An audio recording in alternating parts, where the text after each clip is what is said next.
Yeah, that was a pretty epic time yesterday. I didn't even really want to go. It was like blowing. It said 2 to 3, but it was really like 3 to 5. Choppy as anything. He wanted to stay home, and I said no. And I said, you know, I'm just a little wiser. Like, I choose my battles. Like, I found in the past that I would dive like 3 days in a row when it was rough, and then I'd be all tired and burned out, and then it'd be 3 days of just total calm weather, and I'd be too tired to dive. And so you pick your battles, you rest when it's rough, you go out when it's calm. But you definitely talked me into it, so I appreciate that. And it was all worth it in the end. It was worth it in the end. You caught your first blackfin tuna. I haven't caught one in a while. Benjah got a whole tuna. He caught a huge bonita, and we got a cool video.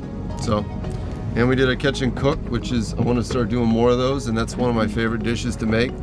And it's, I think, a dish that a lot of people can relate to because it's in all the restaurants. It's really expensive. It's really delicious, and it's something that, you know, it's pretty easy to make. So, it didn't really take long.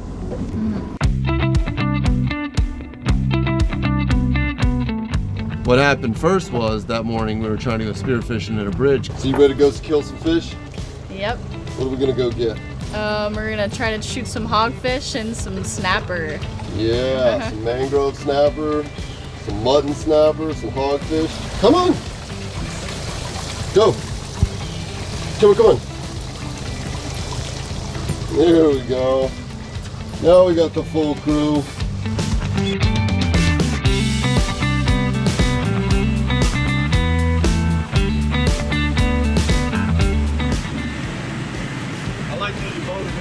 Out and go. Like, let's just wear some rain jackets. Like, that's a good idea.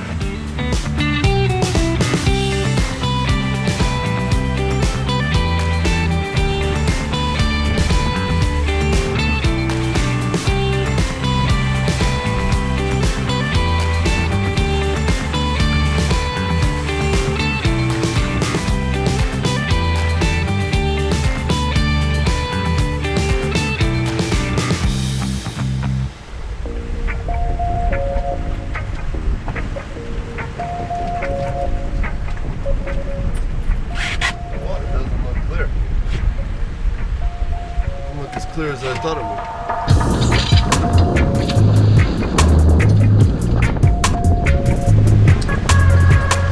All right, well, ready to get suited up.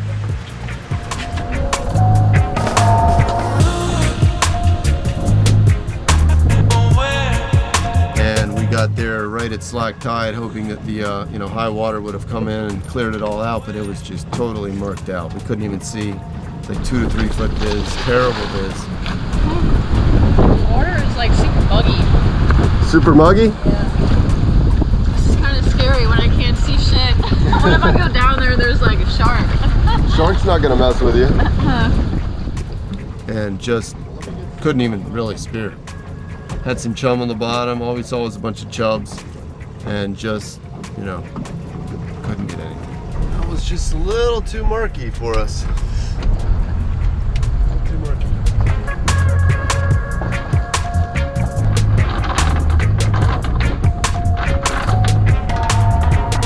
Another fail. There's an old saying, the sweet is not sweet without the sour.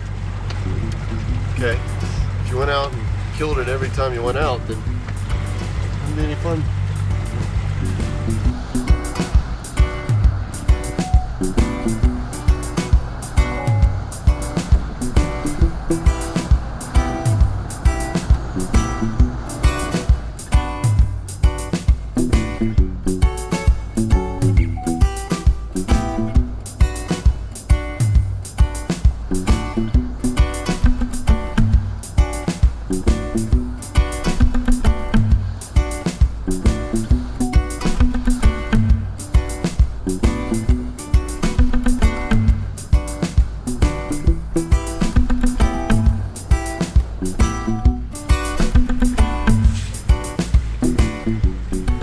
Man, I love this city.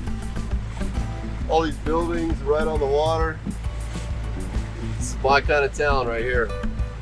I was like meant to be here. That right there is my office. Right here. Am I in the way? Right there's my office.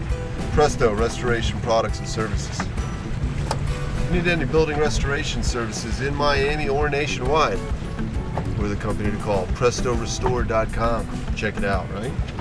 Yeah. Well, the water was murky, but it's kind of a nice day. For a little Maybe we boat. should try to catch some fish later.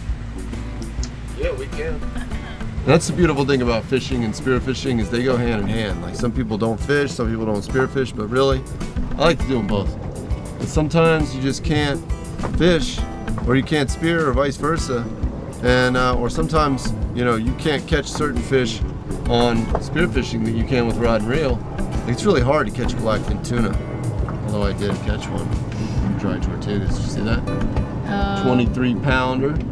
No, was that an old video? Because I didn't see Wasn't that old? It's like a year ago. Dry tortugas shot a 23-pound blackfin yeah, tuna. I saw Yeah, that. oh yeah, that was awesome. But some fish you just can't catch on a spear like you can with rod and reel. So, I like to do them both. This is a great example of where fishing saved the day over spearfishing, and it was a lot more. I was going to say enjoyable. It was enjoyable. That was a beautiful sunset out there. I mean, that sunset was amazing. And so, yeah, it just goes to show you there's a place for fishing, rod and reel fishing, there's a place for spear fishing. How do you feel about that?